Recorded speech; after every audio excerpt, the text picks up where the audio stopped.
बहू बनी ड्राइवर। मंजित की शादी रोहन से होती है।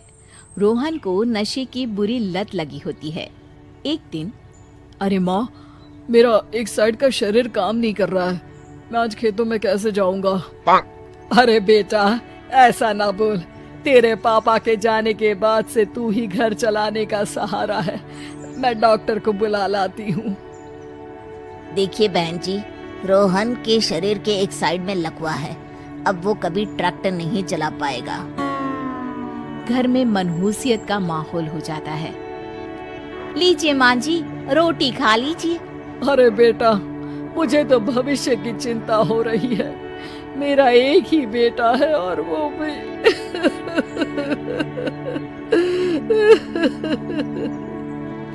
माँ जी, आप चिंता न करें। जब तक ये बीमार है मैं खेत जाकर काम कर लिया करूंगी। वैसे भी नशे के कारण इनका शरीर काफी कमजोर हो गया है। अगले दिन मंजीत खेत में जाकर काम कर शाम को घर लौटती है। ये ले बेटा, पानी पी ले। कैसा रहा काम का पहला दिन? माँ जी, काम तो ठीक है, लेकिन मैं अगर ट्रैक्टर चलाना सीख लूँ ना तो काम और भी आसान हो जाएगा। अरे बेटा, दुनिया क्या कहेगी कि औरत होकर ट्रैक्टर चला रही है? माँ जी, या तो हम दुनिया देख ले या अपना घर, कोई बात नहीं। जब ये ठीक हो जाएंगे तो सब ठीक हो जाएगा। अरे बहू, जरा बाहर तो आना। जी माँ जी। बहू, तेरे मामा जी आए हैं, तूने बुलाया था ना? हाँ माँ जी, वो मामा जी ना आज से मुझे ट्रैक्टर चलाना सिखा।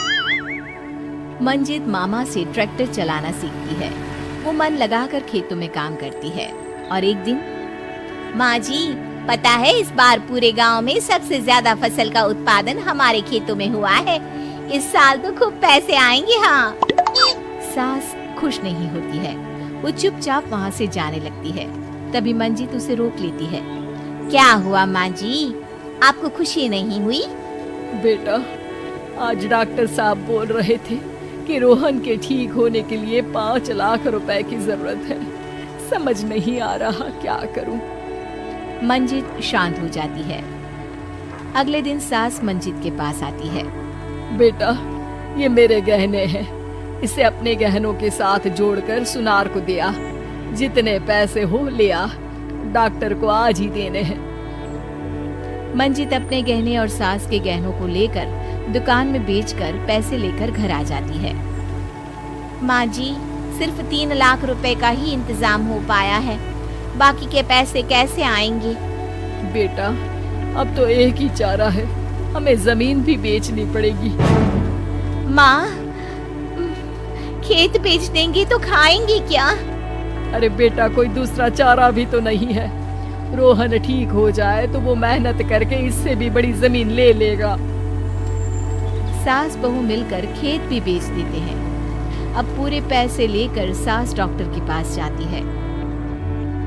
डॉक्टर साहब, ये लीजिए सारे पैसे। बस किसी तरह मेरे बेटे को ठीक कर दीजिए। आपका बेटा ठीक तो हो जाएगा, लेकिन 6 महीने का समय लगेगा। सास बहू सोच में पड़ जाते हैं कि अब तो कोई जरिया भी नहीं रहा जहाँ से उन लोगों को कमाई हो। अब कमाएंगे नहीं तो खाएंगे क्या? माँ जी, मेरे माता पिता ने लड़की होने के कारण मुझे ज्यादा पढ़ाया लिखाया नहीं, लेकिन ट्रैक्टर चलाना सीखकर मैं कुछ काम करने के लायक तो हो ही गई हूँ। अरे बेटा, ट्रैक्टर अब कहाँ चलाएगी? खेत तो बिक गए हैं। माँ जी, मैं किसी और के खेतों में दिहाड़ी में काम कर लूंगी, कुछ तो पैसे आएंगे ही ना। ये कहकर मंजित काम करना शुरू कर देती है। जैसे तैसे उन पैसों से गुजारा चल ही रहा था। माँ जी, पास के अस्पताल से मुझे नौकरी के लिए ऑफर आया है। पैसे भी ये 4 गुना ज्यादा मिलेंगे और अब खाने पीने दवाई के साथ हम कुछ पैसे भविष्य के लिए भी जोड़ पाएंगे। लेकिन काम क्या है बहू? माँ जी, मुझे अस्पताल की एम्बुलेंस चलानी है। अरे, तू तो मेरी बहू नहीं, बेटा है। बेटा, जरूर जा बेटा। और हाँ, तूने पूरे गांव में एक मिसाल कायम कर दिया। ये हर काम हर कोई कर सकता है। उनके लिए लड़की या लड़का होने की कोई जरूरत नहीं। मंजित मन लगाकर काम करना शुरू कर देती है। आगे जाकर वो खुद का एम्बुलेंस भी खरीद लेती है और अब तो उसका पति भी ठीक हो जाता है और सब पहले से भी ज्यादा खुशहाल जिंदगी जीने लगते हैं।